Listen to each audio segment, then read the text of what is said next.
What's good, not what's bad. Hold on for a second.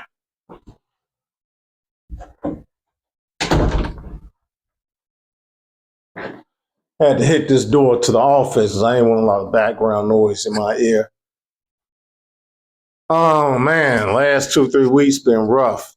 I did the holistic medicine and was functional, spitting up mucus, but lost my voice.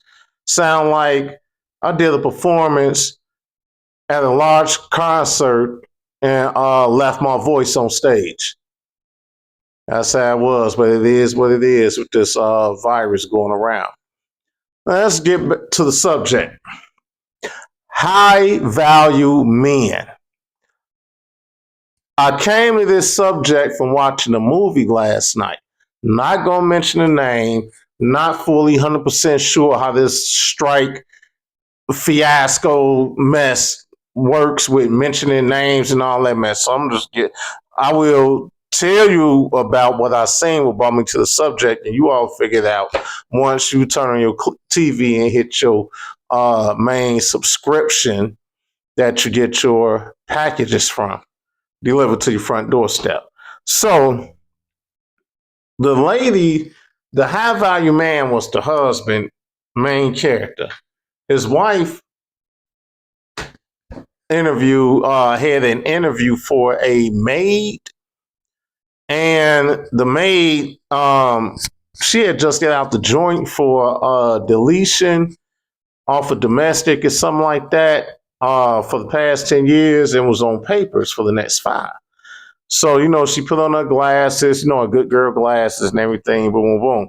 The wife of the husband was she wasn't she was off centered and seemed to be narcissistic at the least. Very strange and very condemning in her demeanor and backtracked on her words a lot. So she gets the job, and the couple had one daughter.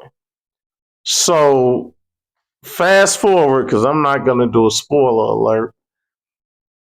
However, the husband knocked down the maid. So the maid was supposed to be sleeping in the attic. Now I'm working into the psychology of this high value male, not to say all people that make $500,000 a year, $400,000 a year are this way. The point is for women to be aware when they're focusing on the wealth, the business, the degree. Can he get her a maid so she can have kids, do whatever? She wants to be the wife, but don't want to wash dishes. She want to have kids, don't want to watch her. She wants a maid, a nanny, etc. And to have an upstairs in the social circle.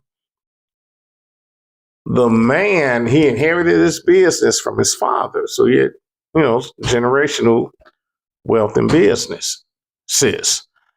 And he knocked down the maid, and she goes into her living quarters in the attic, and there's nothing there but a frame of a bed and a mattress, no blanket. Windows don't open there. Half moon shaped windows, they don't open. Thick glass, she ain't getting out. 2 locks on the door from the outside and the inside. You need a skeleton type of key, and it's a deadbolt also. He's a sadist. That's his personality. He will prefer to force a woman to physically harm herself while mentally breaking her for his satisfaction. And this is a message to the women, especially black women, because watching Mr. Samuels, it was all black women looking for a high value man that made the 6 figures, house that could afford to make, etc. So now this is the trick bag. You're focusing on the material and the prestige and not focusing on the mental condition of the man himself. You're focusing on the mental condition. You're not focusing on the mental condition of the man himself. This high value man. Let's check in my time. Okay, so women should start focusing on the character. Say you do find somebody. Every high value man don't like this universal type of woman. Men like what they like. That's just it.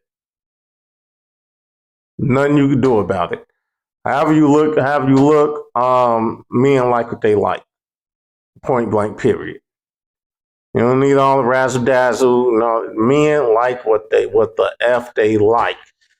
And on the flip side, if he has strong character flaws, if he's a sadist, and the word narcissist just get thrown around like flapjacks and pancakes, it then get watered down to a label. But look up the word sadist.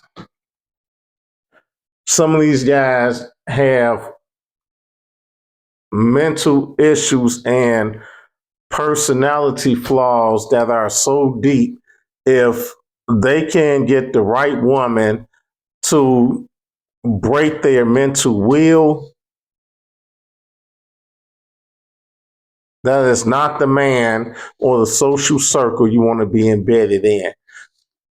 Basically, what Mr. Samuels used to say, what happened to the plumber that made $70,000 a year? And, your grandmama married your granddaddy. He was a plumber or a carpenter. He made $70,000 a year or whatever.